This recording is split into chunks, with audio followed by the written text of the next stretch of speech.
Hello, I'm Gordon, and this is how to fit a new chain.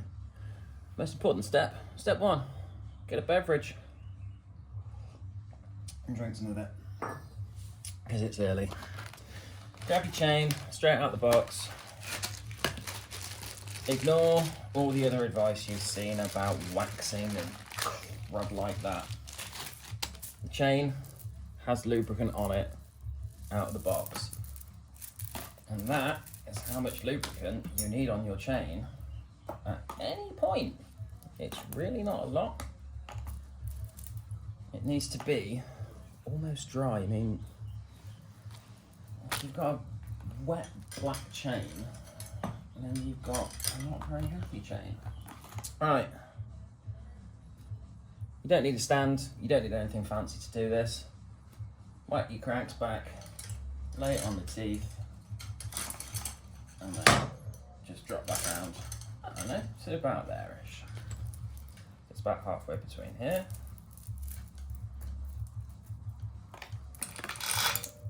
Pop the chain over the top of your cogs, or the smallest one, and all the way around, and then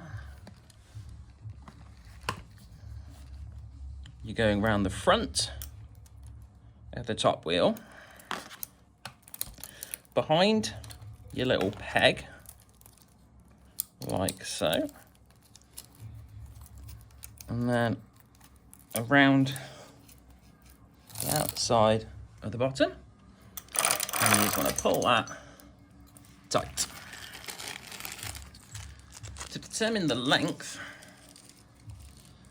what we're going to do is we've got the split link out of this little plastic that I'm playing with off camera, because why would I do everything on camera?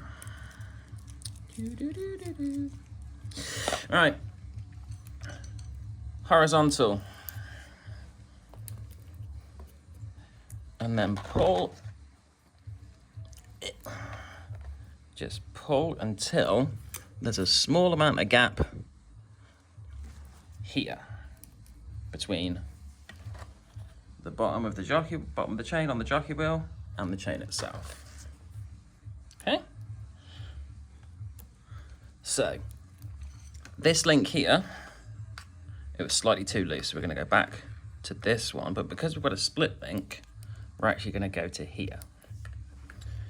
And it's not a calculated thing, you just pull it until there's a little bit of slack on the derailleur, and we can see there and there it would like to be.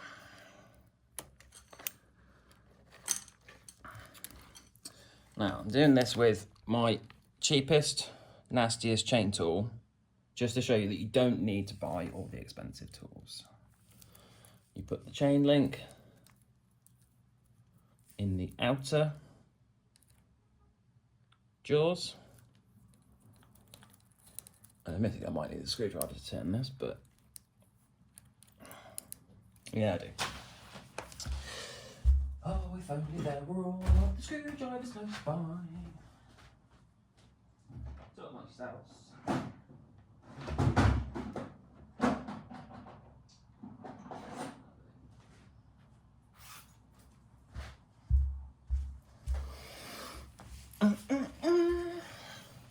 So yes, as I was saying,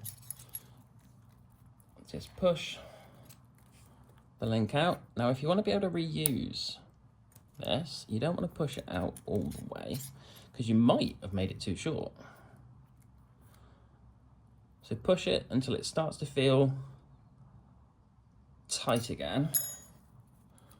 Undo your tool. And then you should be able to just pop it apart like that, nice and easily. I'm going to come back to here. Get cat fur all over my chain link, but I don't really care, 'cause it doesn't matter.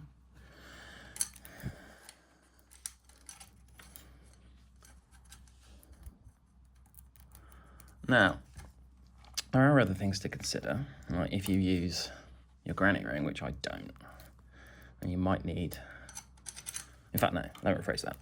If you use your small chain ring for anything other than somewhere to catch your chain, then you're going to want to set it up on the smallest and the smallest. If you want to double check your work, then you can go to the biggest and the biggest. Now here, I've not quite done the split link up, but we can see that it's actually touching. So we don't want it touching. That kind of touching is bad. So let's just pop an extra link out. Now, popping an extra link out is a lot easier than putting a link in. And when I say a link, that there is one link. Half a link, whole link. So you want to take a whole link out. If you take half a link out, and you're not supposed to, then you'll have to take the other half out anyway, so you might as well take the whole thing out. Just, oh, come on, we'll just move you back there a little bit so you can actually see.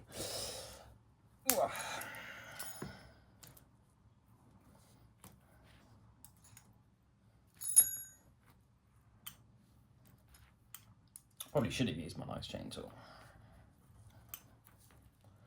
But part of this series is showing you that you don't need to spend a huge amount on tools. You don't need to spend a huge amount on anything when you're going cycling. You can spend as much money as you like. It's not necessarily going to be better. Just because it's lighter doesn't mean better. More expensive doesn't mean better. Right, let's just whiz this in again. And we can see now there's a nice clear gap here, which is what you want. You don't want that rubbing up on there. Let's just make sure it's all seated quite nicely. It is.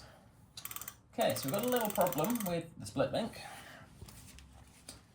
in that it's not done up all the way, so let's just work its way through to the top. It's got to be there by now, hasn't it? And it's there. Feeling at it coming on.